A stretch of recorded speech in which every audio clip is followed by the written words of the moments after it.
All right, welcome to Witchpolice Radio. If you've been listening to the last few episodes of the show, it's been pretty heavy on the singer-songwriters, solo artists, very kind of mellow vibes, and this is a hard left turn into a different direction here today. It's been a while since I interviewed an entire band in sort of one go, and I think the best way to start this off is if the five of you here want to introduce yourselves, what instrument you play in the band, and then we can sort of get some information about who you are and what you do as a band. So whoever wants to go first and introduce yourselves, I'm sure we can make it happen in an orderly fashion. Sweet. I'll go first. My name's Adam. I play drums in Moyamoya. Howdy, I'm Viff and I play guitar. I'm Ryan and I do vocals. I'm George and I played the bass. I'm Reed and I play guitar in Moyamoya. Cool. And then, so Moyamoya is a new band to me. I mean, the reason this came up is because I often like to put it out there asking people who listen to the show to recommend bands to me. I try to keep up on as much as I can, and I try to follow every Manitoba artist I can find of any genre on social media. I think I was already following you guys, but I hadn't had a chance to sit down and listen yet. And your name came up in one of those recommendation things, and I gave it a listen. I love the demo. Seemed like a great time to reach out and find out more about what you do. So I'm going to start with the question everyone hates to answer, and that is, how do you define the sound of what you do? I know it's especially hard in 2024 when there's so many subgenres and subgenres of subgenres, and just looking at your bio, you have some pretty creative ways of defining it. So I figured that's a good way to start. Yeah, I think it's really difficult to define. I think we just try to like when we're asked about it, like try to take genres that we gain influence from and use and take pieces of and just like throw the word salad out there. Like the tech is like Reed really likes technical death metal and writes a lot of like techie riffs and has a tendency to use different like time signatures and like I'm not much of a guitarist, but I see him play and I'm like, that's really difficult fingering. That's not the easiest thing to do. And then the new part of it is like there's like a new metal aspect where we kind of have these sort of groovy beats and I find that I have a lot of influence from new metal bands, whether it's like Limp Bizkit, Korn, Deftones, and then the core part is kind of like the hardcore. I feel like I started off doing vocals, doing more of like a hardcore style, kind of just like yelling. I'm kind of getting a bit more into like more extreme vocals with like vocal fry and stuff like that. Yeah. But one person was telling me that I sound a lot like the Intercourse singer. And I think that's like kind of apt. I've listened to Intercourse before, and like the way that I sound when I shout is like very similar to that. So that I would say those are like the main genres that we like grab from. So that's the best descriptor, but it's not a limiting factor to what we kind of like use. Right. Yeah. No, I think Ryan summarized it really well. Those are like the main things that we're pulling from stylistically, but like we don't have any like preconceived notion of what we want to be. It's really just we're just doing what we feel like doing. Sure. And like more and more, I think this project is becoming just sort of a place for everyone to be expressive, and we're experimenting more and more in ways that we initially didn't think we would. Like in terms of instrumentation or just like styles, but I feel like we were talking about Jersey beats last week, and like hip hop or shoegaze or black metal, it all comes into play somehow. Mm-hmm. So with all that stuff, I mean, you've just named about a half dozen genres over the past 2 minutes here. Are there artists that all of you agree on as listeners? Like, are there any bands that everyone in the group is sort of a fan of, whether you sound like them or not? I don't know if there's a single artist that all five of us would agree on. There's probably some that come close. But all five of us, I don't know. We had heated discussions about Charlie XCX, where we landed on Brad Summer, but where'd you end up? Mixed. Probably 50-50. I feel like, does everyone like Korn? Yeah. I don't know if I like Korn that much. There you go. I've like learned to like it. Yeah. I can appreciate Korn. No. Yeah, I don't know. I feel like Gorguts comes up a lot. Gorguts does come up a lot. You're just listening to that before, so. Well, I don't think that we even necessarily have to all agree on the exact. No, you don't. No. And I think that it is actually an added benefit that we all have. It's what makes it exciting in our rehearsal room is like when we're making stuff, it's like someone will be playing almost like a alternative, kind of like an emo riff, and then it becomes this like heavier thing, and then like it's sometimes slow, it's sometimes really fast, you know. So it's just like we have that like eclectic taste, and I think that's like kind of what makes us Moyamoya, I guess. Cool. Well, I don't want to dwell on that genre thing too long because it is hard for everyone to answer. I mean, you obviously have a lot going on that makes it maybe more difficult than someone who's doing something very straight ahead and very definitively one genre. But the only other thing I wanted to say about the genre thing is I like how new metal is now no longer a four-letter word. Like I'm in my early 40s, and like people my age, when they hear new metal, there's like this cringe factor to it. But I keep talking to these younger bands who are like, they love that shit. Like they grew up with it, and it doesn't have this kind of stigma to it, which is awesome because some of it is really good, and I think it unfairly kind of gets unfairly maligned. I think by people my age and up. Totally. Yeah, absolutely. I've always felt that way. I love that stuff. I always have. And like, I mean, now I'm better understanding why I liked a band like Korn. I like to pick out the parts of them that I like. And that's the parts that maybe you hear a bit of in Moyamoya, the parts that maybe are a little cringy. We just, we ignore that. And so, you know, that's the beauty of like something like that having a renaissance like it has. And then there's like bands doing interesting interpretations of that stuff, from like Loathe to Code Orange or Locked In, or not Locked In, Knocked Loose. Right. Any of those groups, just like interpreting it in interesting ways, and that's just like what we're trying to do as well. Yeah, it's cool that it's to like come back as a flavor. It doesn't come back as just the genre, but it seeps into all these different styles. Totally, and you can hear it. Yeah. So, how long has Moyamoya been a group? How long have you guys been doing this?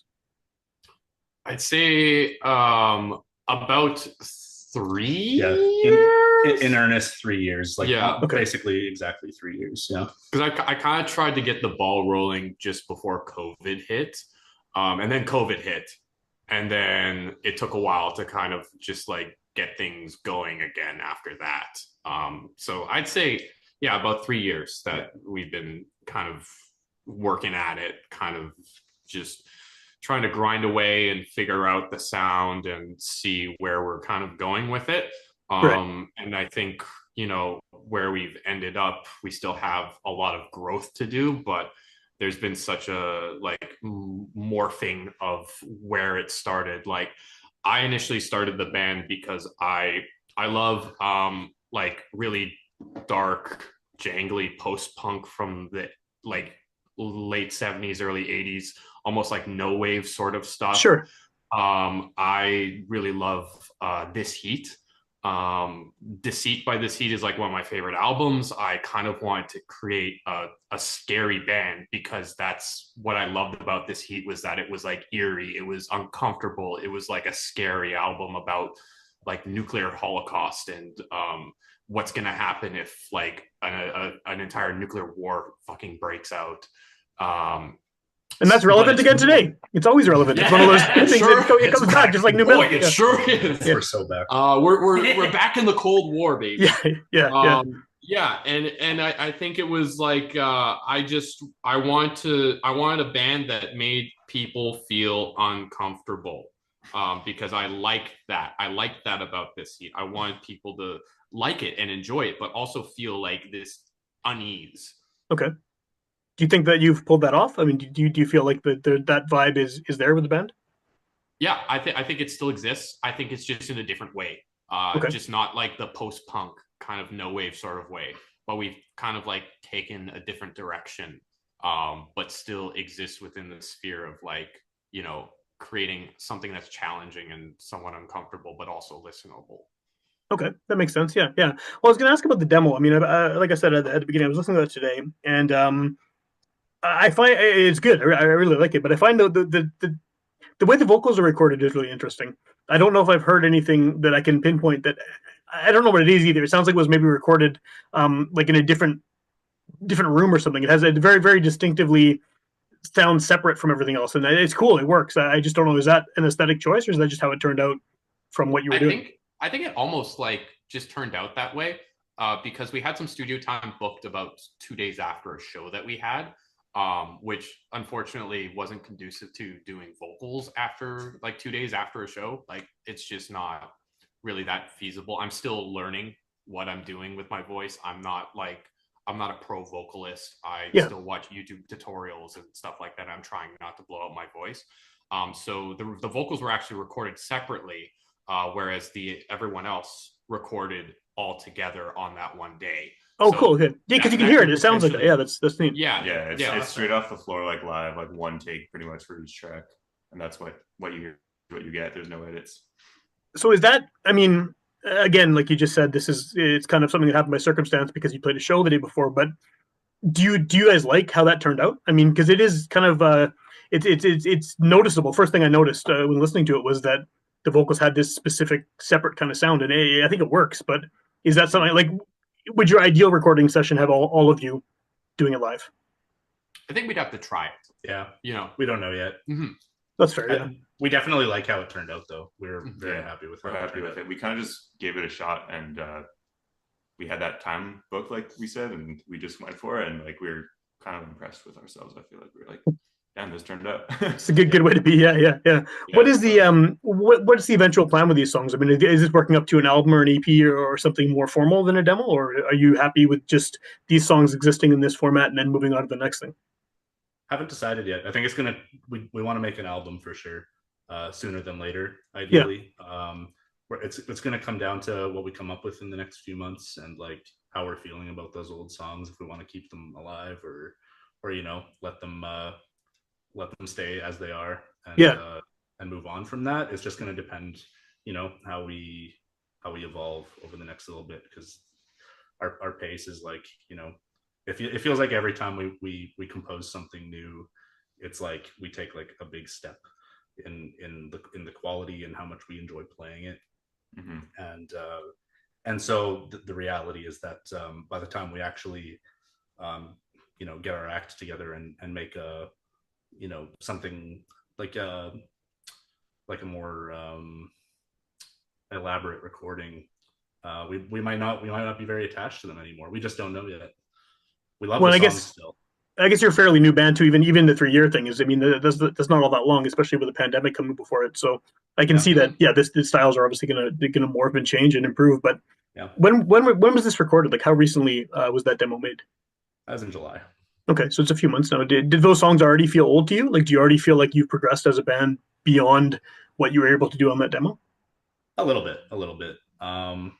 It's been a we've been trucking along, but the few things we have made since then, I think are a step up from that. I wouldn't say that we're, at least speaking for myself, I still enjoy playing it, and like I think one or two of those I'm very happy with, and don't want to see them go just yet. Okay, but like I said, I mean, we've been in this situation before. Like a year ago, our set was completely different. Like we had some different personnel in the group, and like we had quite a few songs, and like I think after all those changes, like only one song like made it through, like survived. Okay.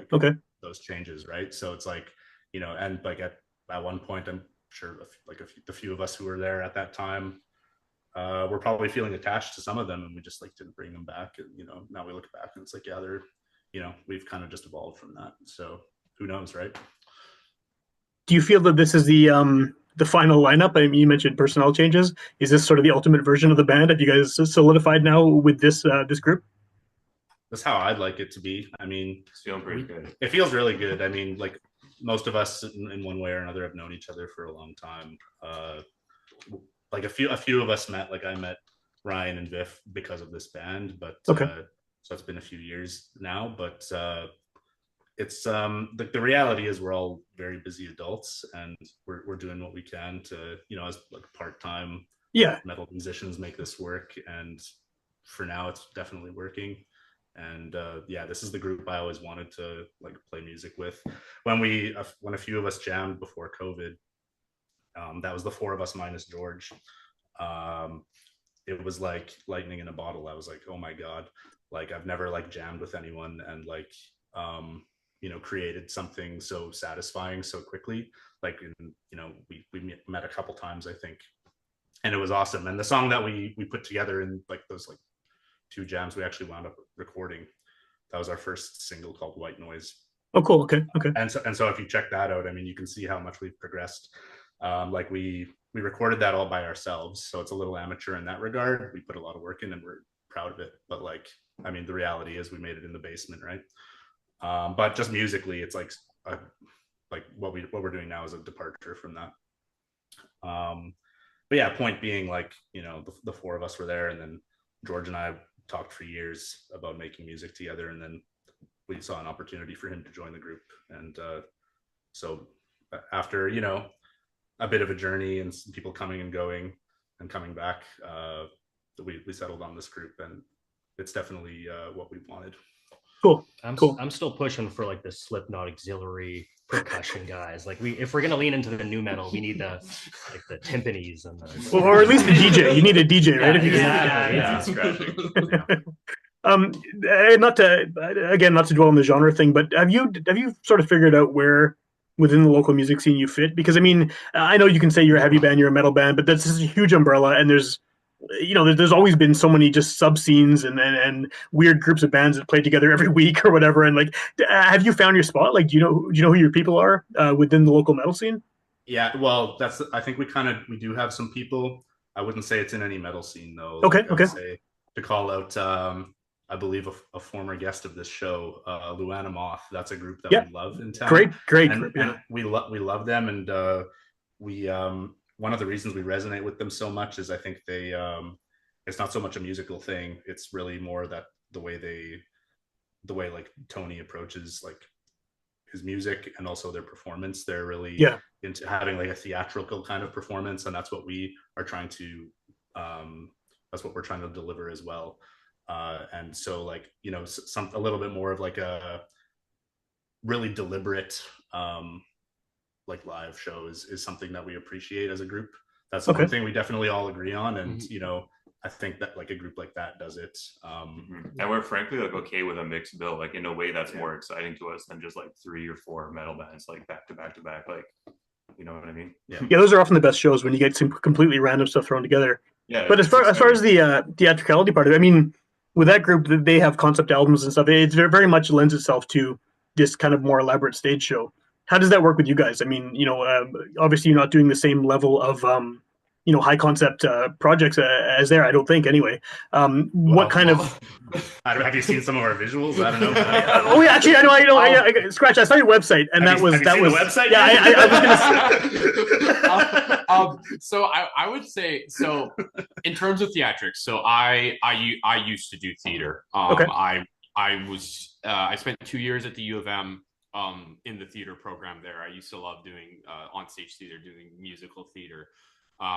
So like, I feel like as a vocalist, it's kind of like my job to be the hype man, to like get the crowd going, and to also like visually make things like as exciting as possible. Yeah. So I try to take and my lack of like nervousness, my lack of like stage fright, into just giving as much as I can. And I find it very easy because a lot of the lyrics that I write come from a place of like a frustration and like dissatisfaction with just like all the fucked up shit that goes on in our world.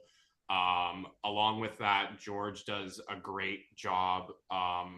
He's been making a bunch of interlude tracks for us. So during our live shows, between tracks, we have interludes that are typically like electronic or strings, and we'll use some sort of, we'll take an audio clip from some sort of media and use that as well to kind of just like make everything flow together. Yeah.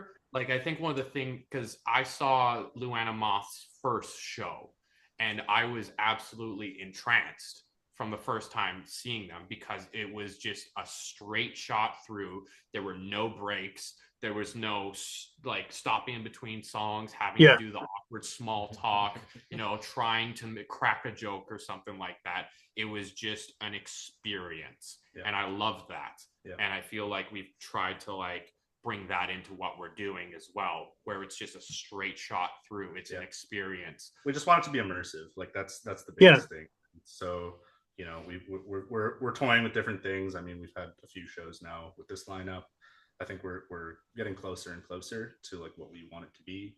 But like, yeah, that's the bottom line, is like Ryan said, just making it really like feel like an experience that like sort of augments like the music itself.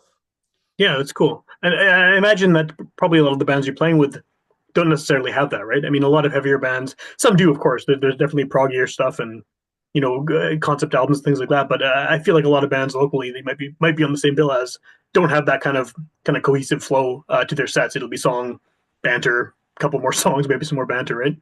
Mm-hmm. Yeah, exactly. What is the what's the story behind the website? Because I do appreciate how difficult it is to find information on there. It's definitely unique for sure. Yeah, I don't know. It was I just kind of told the band I wanted to do an art project and to put the band on it. So I just kind of wanted to give the experience of someone like almost like a hacker kind of feeling, and there's like this long backstory that's revealed through the entire webpage. Okay. And it's kind of like a ARG, so it's a puzzle. And the puzzle is like the user interface itself. So you have to kind of like struggle through using it. And eventually it leads you to our Bandcamp. But this is very, very far. Very far away.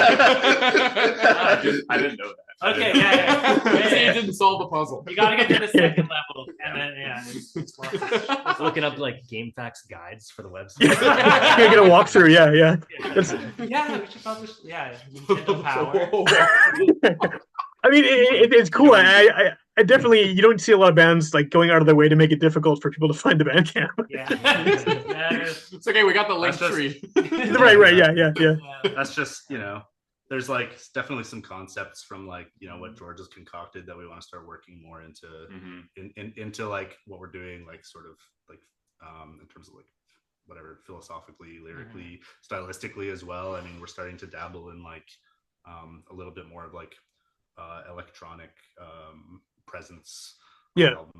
Like potentially using some synthesizers or something, which is not something that was really on our radar until we kind of just realized that there was no reason not to experiment with those things. And so we kind of, like, George took it upon himself to work on like these sort of like these other aspects of the project that we had no idea where it was going to go. And then we were like, oh, this is like really, really interesting and like compelling in the way that we just want to be. And so to go back to like, sort of having an overarching like concept or something, like that's something that we definitely are like trying to move toward. I think okay. We'd like to do, How do people find your music? I mean, aside from the website aside, we've already established the website makes it difficult to find your music. But someone could be hearing you for the first time on this show. They like what they hear. They want to check it out. Where would you send them? I mean, website aside, if they want to hear your stuff. We're on Jukes, right? We use DistroKid, so like we're on basically every major distributor: Apple Music, Spotify. We have a Bandcamp. We got Jukes. All DSPs. I don't know, some sort of Chinese streaming service.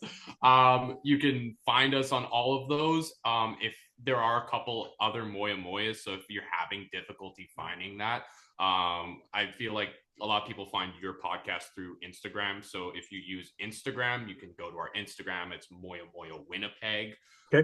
And then there's a link tree just sitting there in the bio. It has all the links to the major streaming services that that most people typically use in North America. The common ones, yeah. Spotify, Apple Music, Bandcamp. Sure. The big three.